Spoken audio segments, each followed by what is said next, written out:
Saudi Arabia haijabadilisha msimamo wake katika suala la vita kati ya Marekani dhidi ya Iran. Saudi Arabia imesema kwamba haipo tayari kujiunga katika vita hivyo, msimamo ambao mpaka sasa haujabadilika. Maofisa huko Riyadh wamesema kwamba msimamo wa Saudi Arabia utabaki pale pale, haitajihusisha na vita hivi wala kuungana na mshirika Marekani katika vita hivi.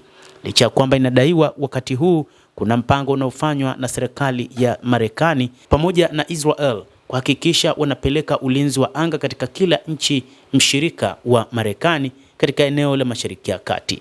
Hata hivyo, bado hali haijabadilika nchini humo, wakisema kwamba hata kama kutakuwepo na ulinzi wa anga ndani ya nchi hiyo, lakini Saudia haipo tayari kujiunga na vita hivyo. Msimamo katika ufalme umebaki pale pale juu ya ongezeko la mzozo wa kikanda.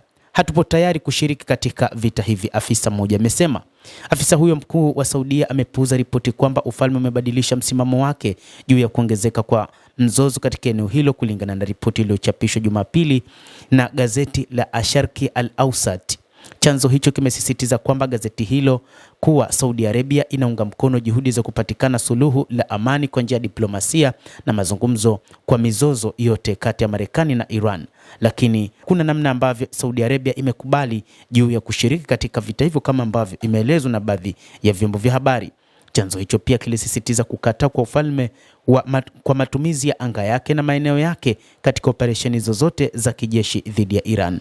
Mwanamfalme Mohammed bin Salman alisisitiza Jumanne kwamba Riyadh inaheshimu mamlaka ya Tehran na kwamba ufalme hautaruhusu anga au maeneo yake kutumika katika operesheni yoyote ya kijeshi itakayofanywa na Marekani dhidi ya Jamhuri ya Kiislamu ya Iran. Ilielezwa katika baadhi ya vyombo vya habari wiki iliyopita kwamba Saudi Arabia itaungana na Marekani katika kufanya mashambulizi dhidi ya Iran ili tu waweze kuangusha utawala wa Ayatollah Al-Khamenei, lakini Saudia wakati huu inasema na kuweka wazi kwamba haipo tayari kushiriki katika mapambano ya aina yoyote na wala haihitaji kupigana na mshirika wake wa sasa ambaye pia katika eneo hilo la Mashariki ya Kati.